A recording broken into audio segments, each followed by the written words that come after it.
Investor Lifestyle fam, welcome to another episode. Today we have a special guest. This gentleman goes by the name of Dr. Peter Nelson. Dr. Nelson, welcome. Hey, welcome Michael, welcome. Yes. Dr. Nelson, let's get right into it. I want to ask some questions because I know you have a success story. You're coming from humble beginnings to PhD and beyond. Could you tell us your story? Well, in terms of my story, it started in St. Thomas. I grew up in St. Thomas as a young man, raised mainly by my mother, a single parent home. You know, I went to Mark Bay Primary School, and then on to St. Thomas Technical High School. Then of course after that I went to, well, just to back up a little bit, while I was in St. Thomas Technical doing my studies, I focused mainly on agriculture, did some electronics also, but I always wanted to be a scientist. You know, that was my passion from then, or the growing passion from then. I also have a passion for agriculture. I had a passion from then up until now. St. Thomas Technical, I went on to the College of Agriculture, Science and Education. Of course, it was a struggle to pay the fee, even though the fee was quite, you know, what you would say, conservative at the time. But it was quite a struggle nonetheless, yes. You know. But going to case was a great thing. I met a number of persons, yourself included, as well as many other persons, whom I've stayed in touch with until even today. So some great relationships were forged, even during the whole struggle of funding my schooling and all that. But it was good. It was a great time. I focused on chemistry and biology at KS. I did a little bit of agriculture, like soil fertility management, apiculture, and that also helped to fuel my passion for agriculture more, and also science. So it was a great thing at KS. And then of course after leaving KS, I went on to UWI, where I did my bachelor's in chemistry, focusing mainly on general chemistry. And of course it was a struggle still with the fees and all that sort of stuff, but perseverance. I will continue to push through and to just to remain low key and just to work hard. And honestly, that worked out quite well. Again, I forged a number of important relationships, established some great friendships which are still in place today. Learned a lot of things from my friends here, lecturers, and all the persons that I met along the way in terms of doing, while doing my bachelor's. And after that, I realized that I could do MPhil PhD. I could get into an MPhil PhD program, and so I went into that to say, well, if I can get to do this MPhil or PhD without having to pay a fee by doing research, and I already had a passion for science, agriculture, and research, so I said, hey, why not? And so I was successful in getting admitted to that program, and that went well. That went really, really well. I worked with Professor Henry Ellis, the late Professor Henry Ellis. Rest in peace to him. And I focused mainly on liquid crystal chemistry here in the Department of Chemistry. Completed the PhD in about 3.5 years. Of course, graduated in 4 years, because you can't graduate in the middle of the year. Yeah, that's true. So I graduated in 4 years with about 10 publications in international peer-reviewed journals. So that went really, really well. Developed a number of friendships while in graduate school. Learned a lot of stuff. Did some traveling too, thanks to the UWI. I got some funding to do some traveling, so that was a great thing. I learned a lot in the program. Interestingly, when I completed my PhD here in the Department of Chemistry, UWI, I applied to see if I could get to do a postdoctoral fellowship, because that would improve my chances of getting into some sort of research institution to develop a career in research, yes. Chemistry research, right? So I applied to the Weizmann Institute of Science, and interestingly, they knew about my work because from the publications. And so I was successful in getting into the Weizmann Institute of Science, which is located in Israel, Rehovot, Israel. I spent 2 years there working under the guide of Professor Jacob Sagiv, of course pronounced Yaakov Sagiv, in Hebrew. I worked there for 2 years in the Department of Materials and Interfaces, doing atomic force microscopy lithography, using electron beam technology and stuff like that. And it was just a very motivational experience, being in the Middle East for 2 years and basically learning new techniques, learning the culture. Yes. So it was a really rich cultural experience, a rich scientific experience. And it was highly motivational. It was not easy. It was a challenge nonetheless, for because it's something new. Yes. It's a new culture. The food is different. The living arrangement, the work ethics, Yes. everything was different. So of course it was a bit of a challenge, adapting. Yes. But I managed to do that, using my motivation from primary school to high school to the College of Agriculture, Science and Education to UWI. Using all of that energy, I was able to do well, and we produced 2 nice publications from the work done there, and another one is in the pipeline. So that went really, really well. Of course, during the whole process, finances, it was a bit of a struggle financially, yes. But anyway, I managed due to perseverance and just hard work, basically, remaining humble and that sort of thing. After completing the PhD, the postdoctoral fellowship in 2016, I could have gone on for another year or 2 years, but I wanted to basically to return home, because I love home, to develop my own scientific career, to work on my own dream. Yes. And so I decided that, okay, home is where I would want to be to make a contribution to national development. Of course, I could have gone somewhere else. I could have stayed in Israel, or I could have, chosen to do something in Canada or in the US or somewhere else. But I wanted my contribution to be to my own country. No disrespect to any other country at all, or to anybody who decide that they would rather to work overseas or to live overseas. But I'm just saying, for me, I would rather to do it at home. And so I returned home, and there was a job opening at UWI Mona, so I took that up and started lecturing and doing my research here at UWI Mona, where I'm focused mainly on computational chemistry, electrochemistry, and I do a little bit of sensor for the detection. I develop some sensors. Yes. Currently I have three students, three research students, one PhD, 2 MPhil students, and we are working on metal ion sensors for the detection of things like lead in drinking water and stuff like that. Okay. So that's what we... So yeah, because I wanted to zone in terms of the research, as you said, the detection of lead. But do you do other research in terms of the crystal lattice that has some global impact or local impact? And could you expound on it? Right. Okay, so yes, the work concerning lead in drinking water, and I'm going to go to the crystal lattice stuff. In drinking water is quite important, because if the viewers remember the Flint water crisis in the US. Yes. Right, where there was this big contamination, this big issue with lead in the water. Now, if you imagine if you have some sort of sensing mechanism, right, that would be like in your pipes or at the reservoirs that can tell you, look, the water is contaminated with lead. Lead is a neurotoxin, by the way. So it is important, something like that, you want to know if you have any of that present. Yeah, so that's true. That is of widespread environmental importance. All right, to have something like that is really, really critical. So yes, that is important. It's environmentally important. It's important to human health. Mm-hmm. In terms of the liquid crystals now, the liquid crystals work, I did that mainly in my PhD.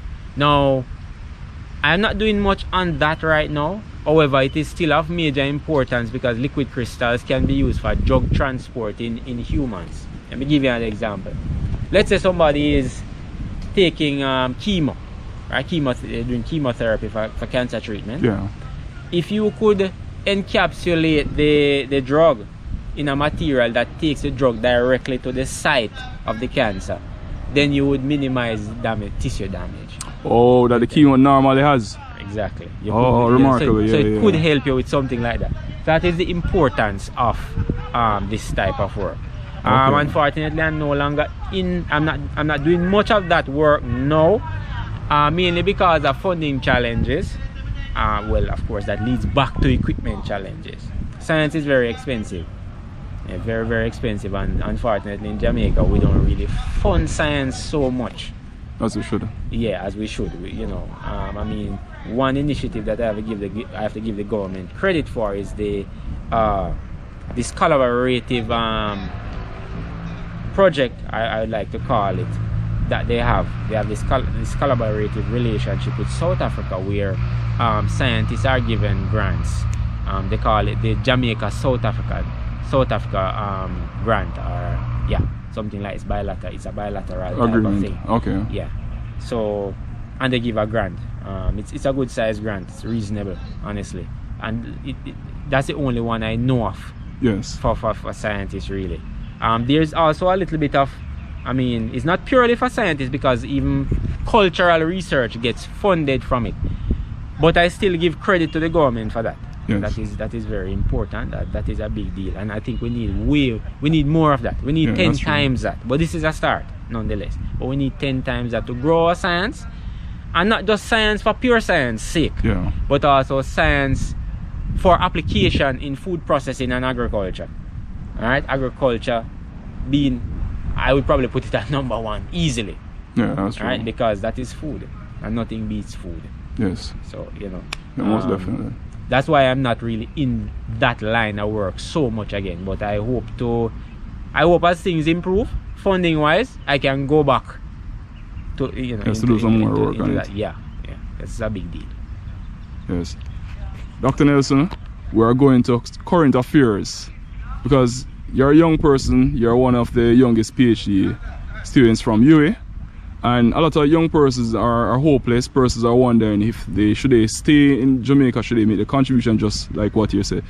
Just want to ask you, how is Jamaica's economy, and do you think there's opportunities for youths in Jamaica? Okay, so that's an interesting question. All right, so I graduated in 2013 with my PhD in chemistry. Of course, back in 2013, Jamaica's economic climate was much better. If you go back and check on just the value of the dollar then versus the value of the dollar now, the question about youths staying in Jamaica and working in Jamaica, well, firstly, I have a natural bias towards staying in Jamaica. I have a natural bias to that. That's why I'm here. But if we start to look at the numbers and look at the facts and look at things on the ground, it's not very encouraging. Because let's say you used to be paid something like, let's say you used to pull in something like $300,000 per month 3 years ago. Alright? What that 300,000 could buy 3 years ago, it can't buy it now. That's what I'm saying. So basically the purchasing power of your salary is going down.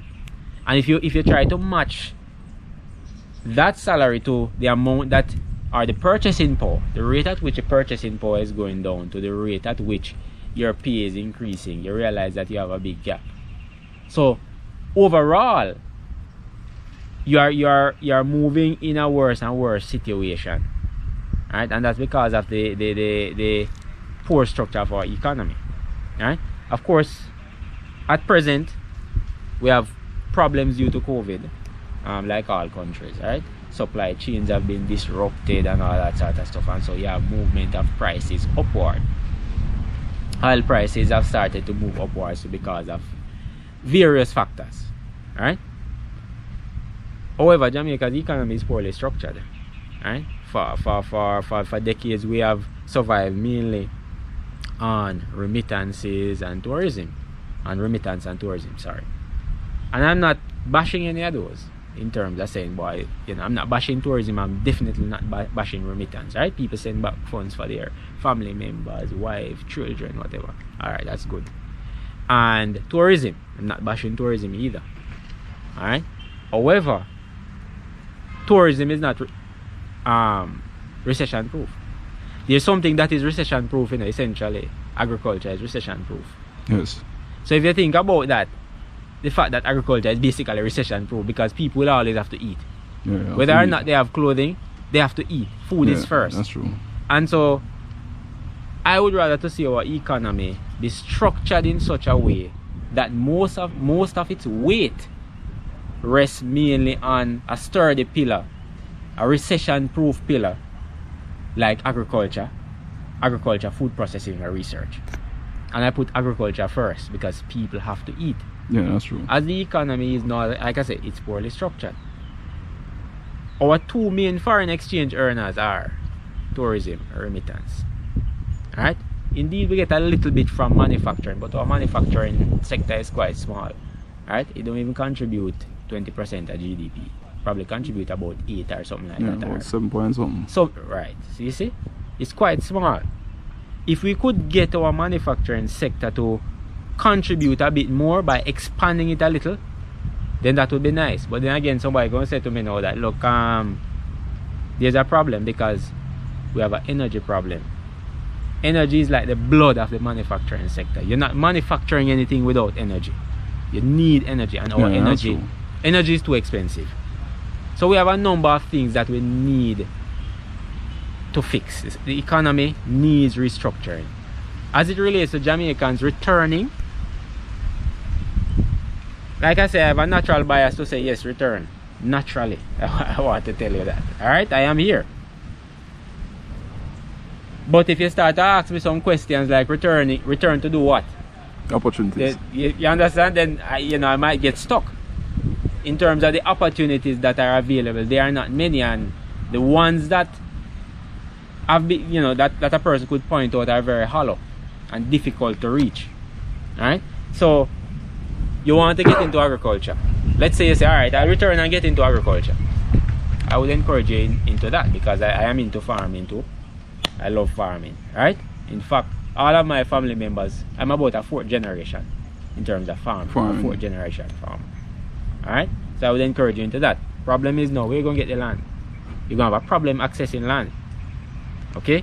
If you go to the RADA, you're going to say, boy, there are no plots. This is something that I have tried. So I can say this because I have tried. Personal experience. This is, personal experience. I have tried this. So I know. You're going to say, boy, there are no plots available for so and so and so. Alright? In terms of starting up, you're going to need capital. Who's going to give you the capital? The bank? If you take the money from the bank, then the bank wants you to start paying back the money next month or the other month. Or tomorrow. You understand? Remember, you just take the 5 million or the 10 million, and I'm going to put it at 10 million because given the strength of the dollar, yes. If you are going to do large scale farming, you need a tractor. You need your plowing implements because you need to do your land prep. So you need the land, which you're going to have a problem getting because most of our agriculture lands are covered in concrete. Meaning that we plant mainly houses, and I've never seen a person eat a house. True. So you're going to need the land. One, you're going to have a difficulty to get that. But let's say you figure out a way. You probably lease it from somebody or your family have land or something. Alright, good. You still need your plowing implements. You need a tractor. You're probably going to have to buy a tractor. The time it takes to come through the wharf, and plus you're probably going to pay about 100% duty on that tractor when you come to the wharf. And the implements too. Yeah. Alright, I know the RADA they give you a duty concession about 20%, but who say we can find the 80%? You see what I'm saying? Yeah, that's true. So and the bank's not going to give it because it's not in the country. Exactly. That's on the chair already. So maybe what you'll have to do is to take an unsecured loan, which has a gigantic interest rate that is basically going to, it's going to get you stuck immediately. Eat out the profit. Eat out all the profit is gone already. And you haven't started yet. Plus you have to start paying the loan. So the opportunities that are here are a little bit hollow. In that there are opportunities to start, but to continue and to grow, you meet into some serious problems because our resources mainly. Don't talk about energy because we know that goes already. Yeah. Very expensive. So the opportunities are halfway or hollow. Start but you can't continue or grow. So really and truly, returning is quite risky. It's not very encouraging. It's not very encouraging. I'm not telling anybody not to because I am here.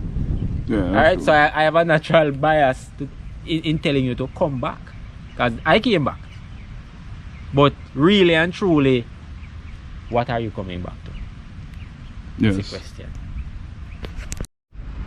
Dr. Nelson, how can the private sector and public sector groups provide opportunities for youths in the country? Well, that's another very interesting question. Private sector, public sector partnerships, I believe, can be very, very important, very instrumental in creating opportunities.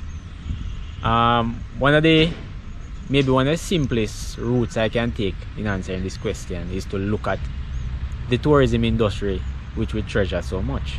For example, we have our farmers, young farmers, a lot of them coming out of the College of Agriculture, Science and Education, some of them coming from Healim Agriculture School, from Nakalva, and from other places. All right. Our hotels use a lot of things like Irish potato, cabbage, tomatoes, peppers, and other things. I would probably lean towards some sort of regulation that ensure that most of what these organizations use are cultivated in the country. Of course, I know that is not going to be very easy to do, but then again, what is easy? Nothing.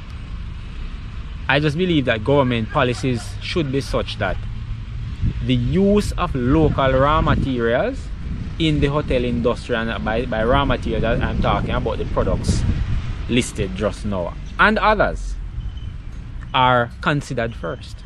I just believe that these should be considered first. Yes. And of course there should be some framework for the type of pricing regime. There can be partnership between these hotels and farming groups. Alright, so it don't have to be individual farmers. There could be partnership between the hotels and farming groups, or partnership between these hotels through RADA and the various farmers. So let's say there's an app. Let's say RADA has something like an app, or the Ministry of Agriculture has something like an app, where farmers can have this on their phone and say, look, XYZ hotel need 5,000 pounds of sweet pepper. Farmer can look and say, alright, 5,000 pounds at X rate. Alright? A farmer might look at the rate and say, boy, I don't like this rate that they're offering, this is too cheap. And the farmer probably finds somewhere else to sell the produce.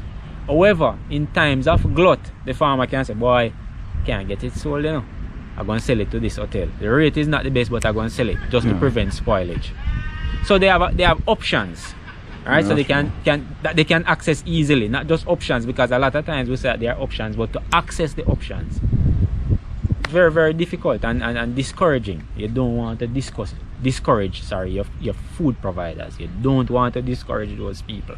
You want to keep them strong. And I just believe that, like I said, some sort of partnership between the ministry and the hoteliers. There can also be this same type of partnership between supermarkets, and better regulations be put in place to regulate pricing regime. And in terms of pricing regime, persons might say, boy, you're trying to control private people's business and to tell them what to do, and some of that is necessary. I'm not saying it should be a dictatorship where you hold on to the necks of private companies. Yeah. But some amount of regulation, a balance. You have to have some sort of balance. You can't just allow the private man to just do whatever he wants, because what he does might enrich him, but it might starve our food providers. Yes, that's true. These are essential. These are probably the most essential persons, the farmers, because as I said earlier, you need food. You're not surviving without food. So I believe some sort of partnership is really needed. Furthermore, in terms of providing opportunities for the youth through the private and public sectors, I just believe we need to see more investment from the private sector and also the public sector in agriculture development, research and processing. For example, and I'm not talking about a company like let's say company X. I'm not just saying company X should pump money into research for their organization, but general research. I'm talking about things like research grants for various experiments in agriculture or research projects in agriculture, and also in the pure science aspect of things. You can't have applied science without pure science. So if we want a new type of pesticide, or let's say we want a new method for storing for canning ackes or avocado or breadfruit, we can invest in research, right, to at the fundamental level to develop these techniques, develop the various chemical compounds that are needed, right? So I believe that providing more research grants to farmers, farming groups, and to academia can provide great opportunities for the youths.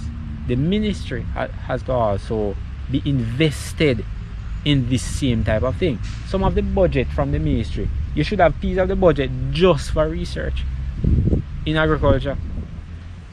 You should have things like a little bit more in terms of grants and also a little bit of guidance. I mean, they rather provide some of this. True, they rather provide some of this, but of course we have our challenges there. Another way in which I think we can provide opportunities for youths is not just by providing training. And we are tired of hearing about, oh, you need to get training. Yeah, training. I'm not saying that training is not important. Training is critical, very important. Yeah. But after training, I still need food. I still need a way to survive. So let's say you train me on how to, let's say, manufacture blocks, concrete blocks. Alright? So I got the training on manufacturing concrete blocks, got my certificate, very good. I want to go set up a block factory now. Don't just train me and then that's it, because then that's useless to me. Resources to do it. What are the opportunities that you are providing? Where are these opportunities so that I can go and set up my block factory and probably employ some Jamaicans? Why not put in place a program where you say to me that, look, if you are going to set up a block factory, provided that you are going to employ at least 20 Jamaicans, right? We can provide for you a loan which could turn into a grant, right? If you are able to employ these Jamaicans and maintain the factory for a year or 2 years. So it's a loan, but guess what? If we realize that your thing is growing, you reach 30 workers, your books are up to date, which we will also provide some sort of guidance, for you in terms of managing the books. Yeah. Alright? So we have somebody come in and check your books for you and show us, alright, look, do it this way. This is how you need to write up this. Alright, you need to file your taxes and all that sort of stuff. These are, you're talking about revenues for the government now. You're talking about employment for Jamaicans. Alright? Yeah. If you can maintain this for a year or 2 years, then tell you what, you don't have to pay back this 5 million. Alright? But you have to provide such financial opportunities. One, if I'm setting up a block factory, I need a truck to move it around. The truck alone probably costs 5 million. Alright? The block making machine, the block making machine, another 5. The building, another 5. And also the space to set up the block factory, the piece of land, whether it be through a lease or whatever. Alright? So all of these things must come in one package with training. You can't just train me and then that's it. Then I'm going to see training as being useless. Sometimes they get a trainer, they don't use it. They have to find something else because they can't get to act or to use the skills which they have garnered through these training that's true. Training institutions or these training courses. Because the opportunities are not so much that they can go ahead and start the business. I'm not saying everybody can go start a business, right? But if you have a training program of 100 participants or 50 participants, it would be nice if you can get like 5 entrepreneurs out of that. If we have 50 and we get 5 entrepreneurs, or we have 100 and we get 10 entrepreneurs, we're looking at what? That's what, 10%. Yes. That's not bad. That 10% can employ the rest and employ other persons too. And in all of that could provide mentorship and provide examples for the youths which are looking They say, boy, you know, this training thing work out. When they look at it, they say, boy, so and so they go do the training in black making or in welding or electrical electronics. And see, you have a business now, making good money. Maybe I can take on the training program as well, and something can happen for me as well. Yes, that's so true. You need positive examples. If you look at what's happening with the youths now, who are their role models? And you have to control who they see as the role models. You know? You have to control that. Because remember, your personality is just an average of your environment. That's where your personality comes from. The people you have around you. That's why I say birds of a feather. Flock together. Exactly. Right? Because, you know, the birds that are the same, they tend to do the same thing. The environment will influence them. So if you can provide such positive examples, training plus opportunities for ownership. Alright? I think that you know, those are some of the ways in which private sector and public sector can help. And the government can provide the necessary tax breaks to encourage the private sector, because we know the private sector guys, they like to hear about tax breaks. So the government can provide the necessary incentives. When they employ people, what can they get out of it? Yeah, that's true. So they'll be more encouraged now to take on somebody that graduate from one of the training programs and say, all right, come do some work. I know I'm gonna get some tax breaks. I can send the government, look, I have 20 of them, you know, that I employ, you know, I need some tax breaks. Even the same thing go for disabled persons too. We need a system that says that, look, if you employ 10 disabled persons, then you get this amount of this amount of incentives or tax breaks or whatever to employ disabled persons, because disabled persons are persons too, you know. Yeah, that's true. We can't just have the system and just you know, just cast them away. Yeah, these are our true. citizens. And we have not been doing a good job at that at all. It's very disgraceful, actually. So, yeah, that's a fact. I think, you know, these are just some basic ways in which you can provide opportunities. But we need to encourage the people more into ownership and to lay the foundation that they can own stuff. Nothing motivates a person like ownership. Yeah, that's true. So, you know, these are some of the ways. Finally, Dr. Nelson, are we on track for Vision 2030? Not at all. Not at all. When you look at the instances of crime, corruption, right? And this is one, you know, for example, the crime. This is one of the reasons why persons are afraid to come back. And they, you know, persons have voiced this, so it's not something that I am making up.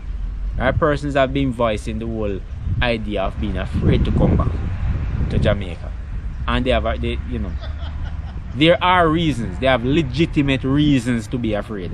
Yeah. If you look at what is going on, if you take our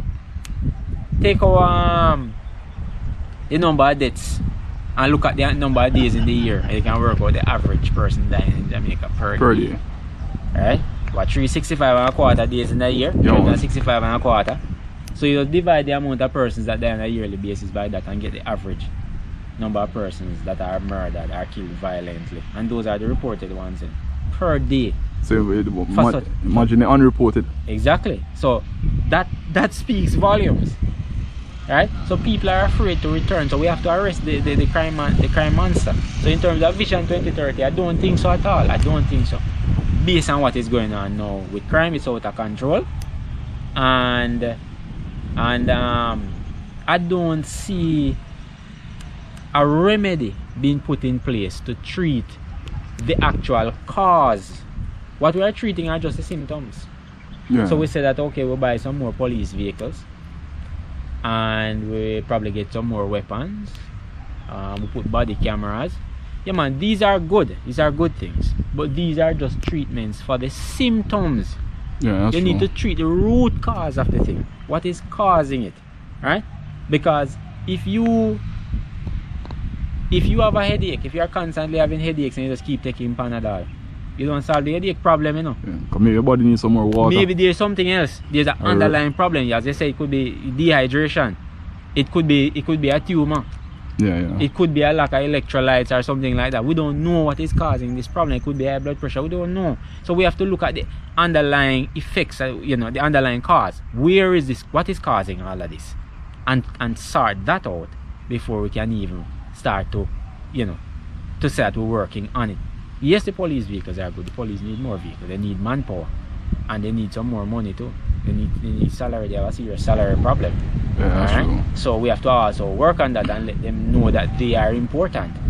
Because when a person knows that he or she is important, that they are motivated to work. They perform for nothing at all. I'm telling you. Yeah, that's true. Because they know, look, you're part of a bigger thing, and you are significant, very important, and we depend on you. So we have to treat them like they are important, all right? Not just like they are, but show them that they actually are important. So in terms of crime, no, we're not heading in the right direction with crime at all, and I don't think anybody can debate that really. In terms of corruption, oh God,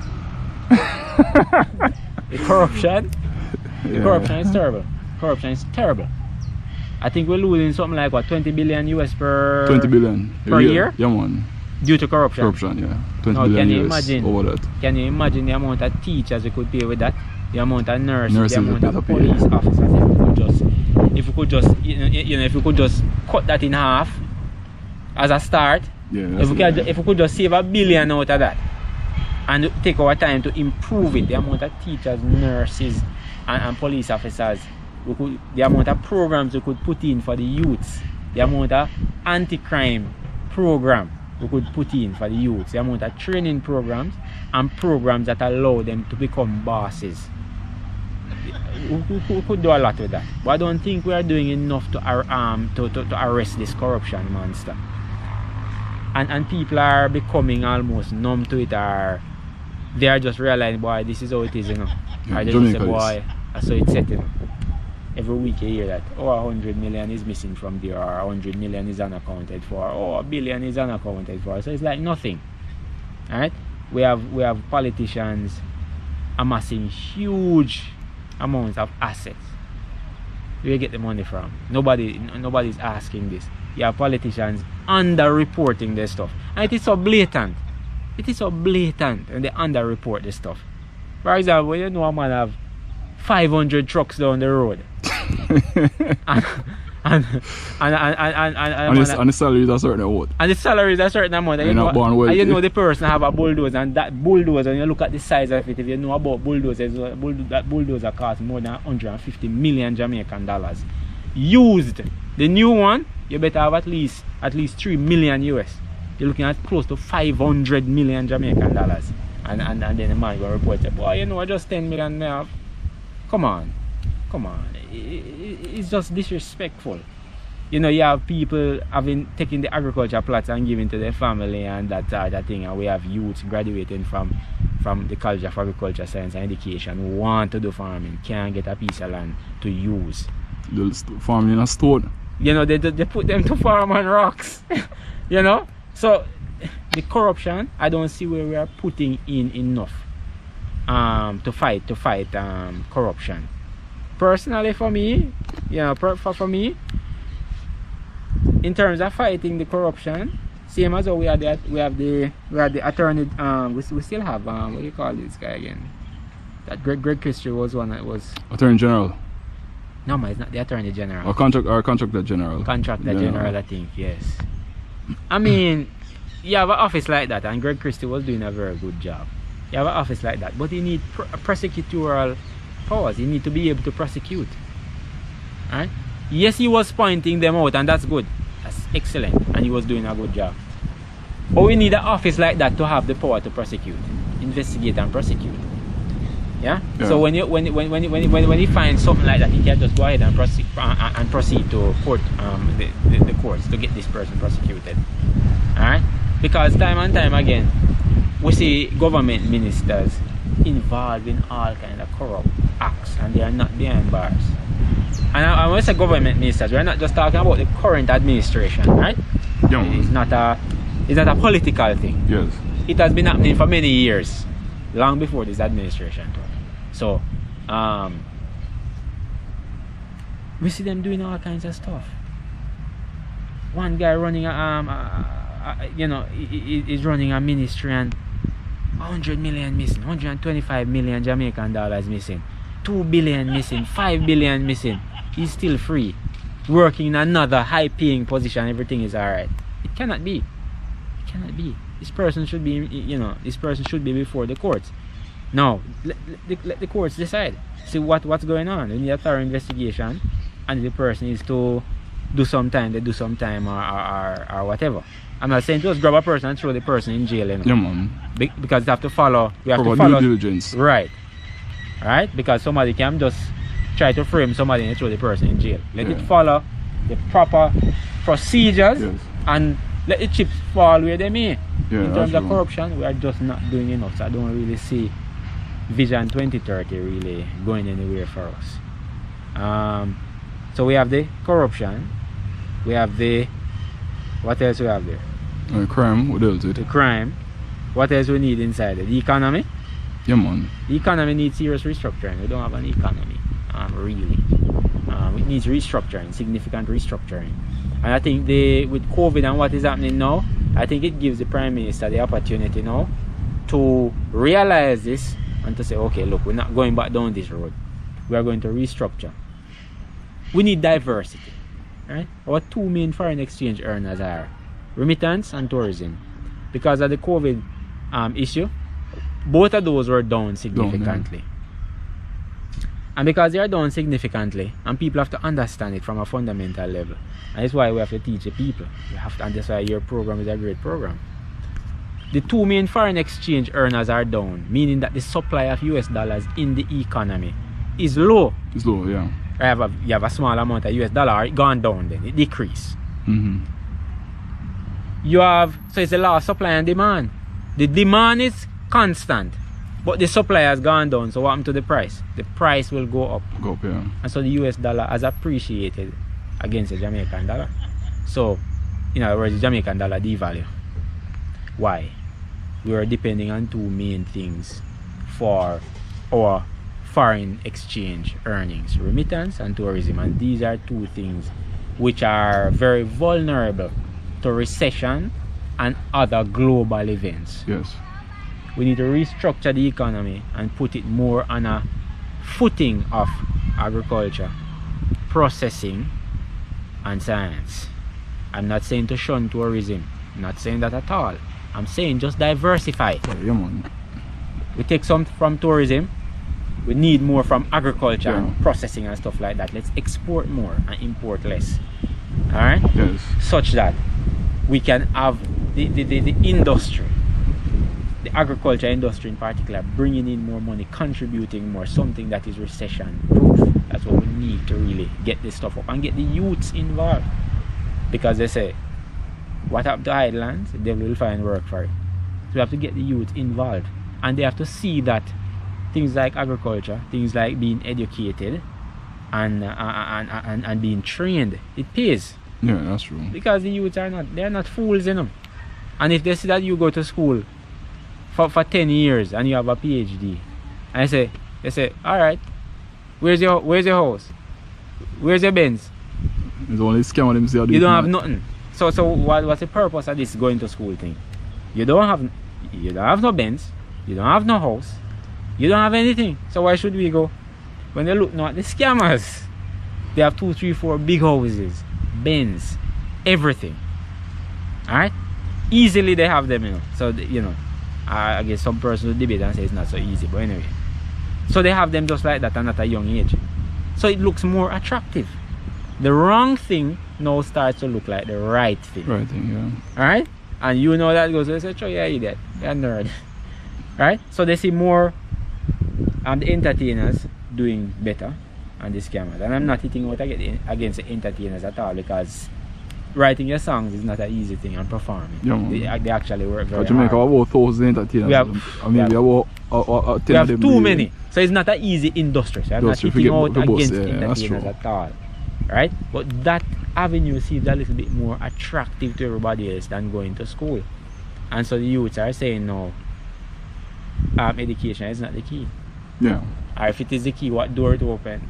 Because the door where the money is behind it is not opening for us. Yeah, that's so, true. you know, the youths they are thinking, man. They're thinking and they're not seeing that training and education, all of this is doing well. They're seeing other things that are doing well. The crime, which is scamming, comes under that. Right? So they're going that route. that's the situation. Yeah, man. And we have to really arrest that if we are going to achieve Vision 2030. We are about 8 years away, and I really don't see proper planning in place to really achieve these things, and these things take a little time. Yes, that's true. So to be honest, based on all of what I have said, I don't see us meeting it. Unfortunately, it's not a nice thing. I'm not happy to say it, because it will affect me too negatively. Yeah. So it will be very destructive for me also. So it's not a good thing. But we really need to restructure. Really need to restructure. Yeah. Dr. Nelson, thank you for taking this time to be on our program Investor Lifestyle Jamaica, to shed a wealth of knowledge and information. I've known you many years, from school days, from college days, to UE days, to up to now. We have maintained a relationship. And it's always good when we can converse and, see how well we can uplift our fellow Jamaicans, our persons globally. So, many thanks. I'm looking forward to see you again. Respect. Yeah, man. Much respect, Mike. All much right. respect. Yeah, man. Yeah. So, viewers, remember to like, share, comment, subscribe. Thank you. Absolutely.